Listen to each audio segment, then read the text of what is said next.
have a plan A, plan B, plan C, plan D, plan E.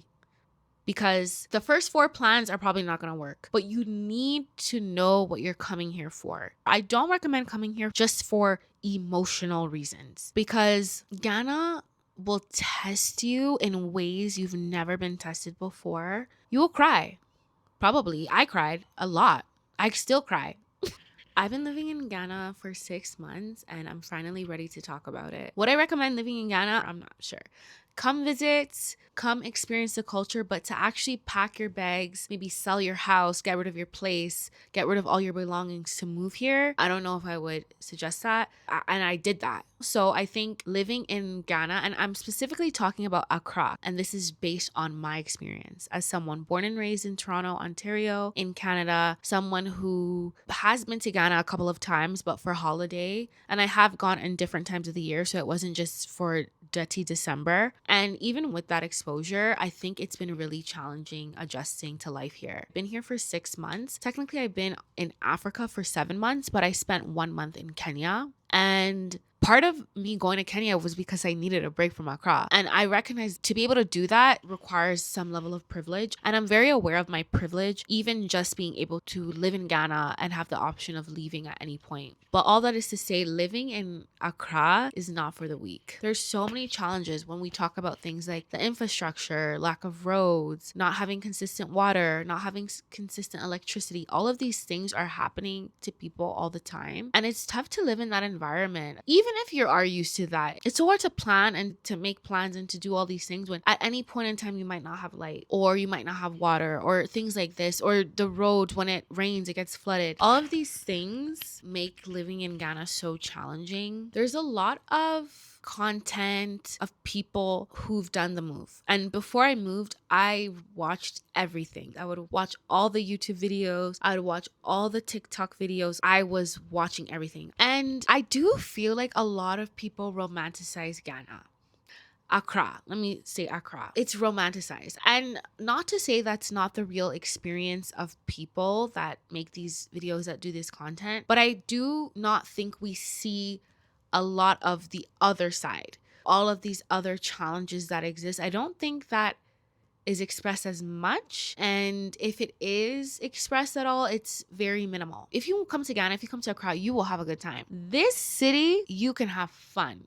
People have good energy. There's always something to do. It's a vibe. But to live here, to try to assimilate or integrate or whatever, it is not easy. I find Accra to be extremely expensive. And it's not to say that, oh, because it's Africa, it should be inexpensive, it should be cheap. No, that's not what I'm saying. I'm saying just things, the way they're priced, I don't understand. For example, I saw this TikTok video where this woman, she reviewed 22 matcha spots in Accra. She posted a matcha that was 150 cities. 150 cities for matcha? Be so for real. Because even when you go to major cities like New York City, Toronto, all of these places, London, you're not paying almost, that's probably like 18 Canadian dollars for a matcha. That is this big. Why? So there's so many things like that where you're paying outrageous prices for things that don't make sense. And you also just don't get the value. Again, this is all in my opinion. You're just not getting the value. People will make the argument, maybe you just don't have the money for it. Maybe, but it's also like, why is it priced that way? Who has the money for that realistically? Another thing I'll hear people always say when I make these videos, because I actually had a video go viral just talking about Accra being so expensive, and even some of the comments that I got saying, oh, even the target market is complaining. The target market is not paying those prices in the countries that they live in. So why would they now come and pay that in Ghana? And mind you, a lot of the times for these sorts of things, when we're talking about food specifically, it doesn't even taste good. So the target market, you're pricing it for the target market. It doesn't even meet the standard to what they're used to. The quality is not good. And now even you are excluding a whole community of people who cannot pay those prices. 150 cities for a matcha. Make it make sense. Anyways, I would say the most challenging things for me since making the move have been housing. So I have bounced around from a number of different places. The last place I stayed was with family, and absolutely not. Don't recommend. I think living here, especially as someone with Ghanaian heritage, there's a lot of family dynamics that come up as well. You don't often see people discuss the emotional and mental toll it takes. You hear about housing, food, transportation, all of these things, but there's actually a mental and emotional cost as well. And you have to lose or get rid of your beliefs, mindset, sometimes values as well, to make the move and to actually find peace with things, I would say. And for me, it was challenging when it comes to the family dynamics. There's a lot of things that you start to unpack, uncover, address, or maybe not address, or try all of these different things. It's very layered. And I don't necessarily think that you can prepare all that much for it. At least for me, that was the case, where there was just so many things that came up. Some feelings of resentment, some feelings of a lot of disillusionment. I would say that's my word for this move for the last 6 months. I'm so disillusioned by so much. I would say transportation has been really tough too. I don't have a car. Whew, that's another thing. If you're gonna make this move, you would need to prepare for that cost. Unless you're going to take tra-tra, you can do that. But for me, I've taken Ubers everywhere and it's super expensive. It really adds up. The price per trip might be cheaper than what you would pay in the West, but if you're taking it multiple times a day, just doing little errands, it adds up. You could spend up to 200 cities a day or more on Uber easily. Food has been really difficult for me personally. I thought it would be more affordable, but food in Ghana is also quite expensive, even when you do go to the market, because there's a challenge where the prices fluctuate so much. So you can go to the market one week and the next week go, and the price for the same thing that you bought is 3 times the price. So these things happen. So it also makes it very hard to plan and to budget and all of these things. And then also the quality of things is not what I thought. I think there's this misconception that a lot of the food, the produce in Ghana is organic, which is not true. People be spraying with pesticides and everything. And also there's just so much imported food. So even just the quality of things is just not what I thought. In addition to that, I don't even know what food safety regulations or standards are there, because sometimes you see things, the way people are preparing things, or lack of hand washing or proper storage because the lights go off. There's so many things that are questionable around food. So it makes it difficult to eat well and to know what you're putting into your body. I actually created an Accra relocation guide, which is a very honest guide for people who are seriously considering the move. I don't feel like people talk about the challenges as much, and I really think it is important to have more of a well-rounded perspective on what it's like to actually live in Accra. So you can find that. There's a link below for that. I don't know if I can last another 7 months here. I just gotta be honest. Living in Ghana, what would I say? Have a lot of money. Whatever you think you need, multiply it by 3 or 4. Or be prepared to adjust your lifestyle in a way that it's a completely different lifestyle. I'll just say that. To maintain the same, I wouldn't even say it's the same quality of life, but something comparable a little bit, it's gonna cost you like triple what you would pay where you're from. And that's a reality I don't think people talk about as much. Maybe they do, just maybe I haven't seen that. And I think that's a big shock, because it's like you spend all this money, but you don't get the same or better quality or value than what you would get back wherever you're from. And I think that's really hard to sit with. Sometimes I ask myself, like, what am I doing here? I don't have regrets making the move. I will say that. But I think maybe I would have done things a bit differently. Maybe done something a little bit more gradually.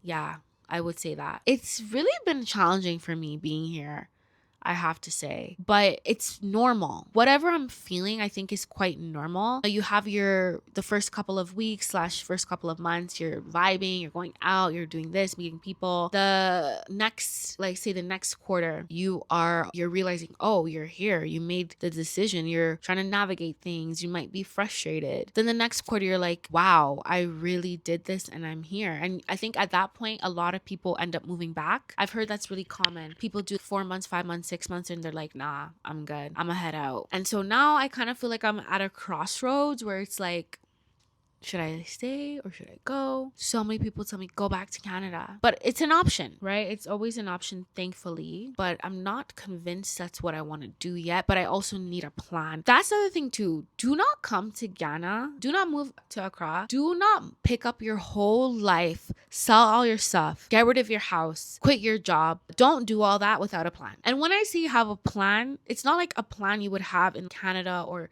the US where you can pivot, you can do all these things. It's not hard. Have a plan A, plan B, plan C, plan D, plan E. Because the first 4 plans are probably not going to work. But you need to know what you're coming here for. If you don't know what you're coming here for, I don't recommend coming here just for emotional reasons, because Ghana will test you in ways you've never been tested before. It will stretch you in ways you've never been stretched before. You will cry. Probably. I cried a lot. I still cry. And part of the reason is because my plan is not very clear.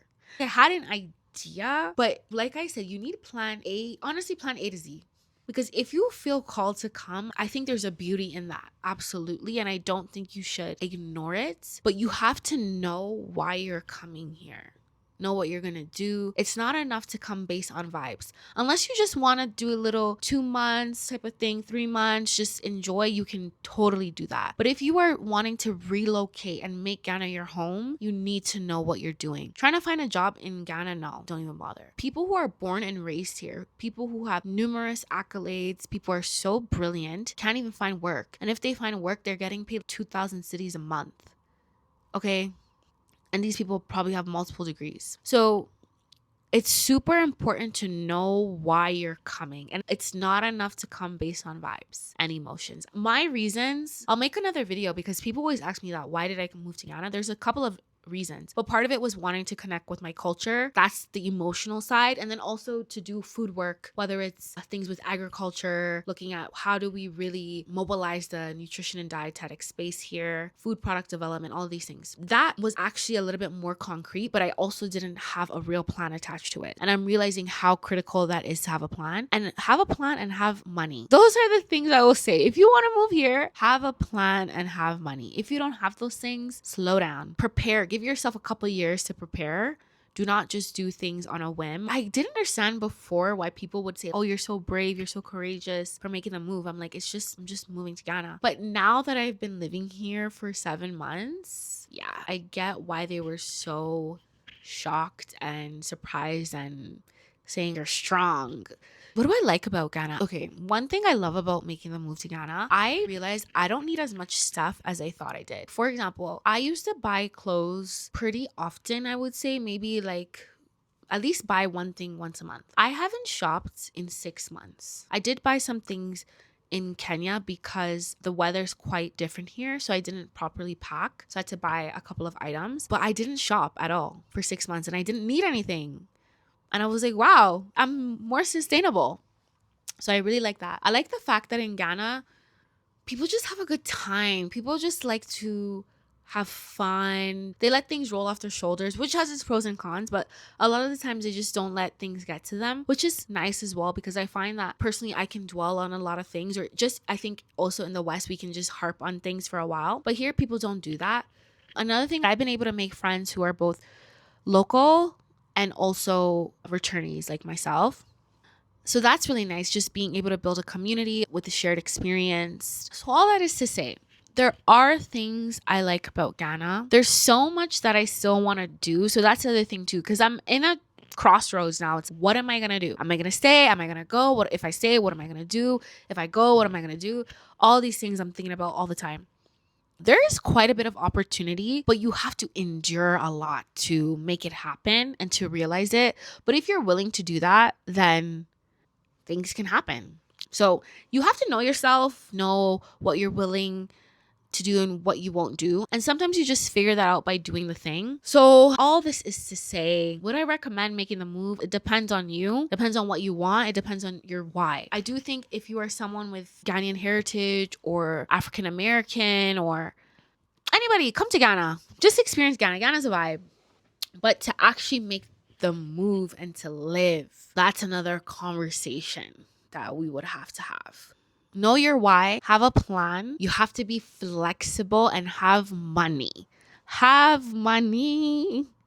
especially if you want to maintain a certain lifestyle. Let me know what sort of content you want to see from me, because I had plans on documenting my whole journey. I literally posted 2 videos in 6 months. So let me know what you want to see and I will make some content on that. Thank you so much for watching and I will see you in the next one.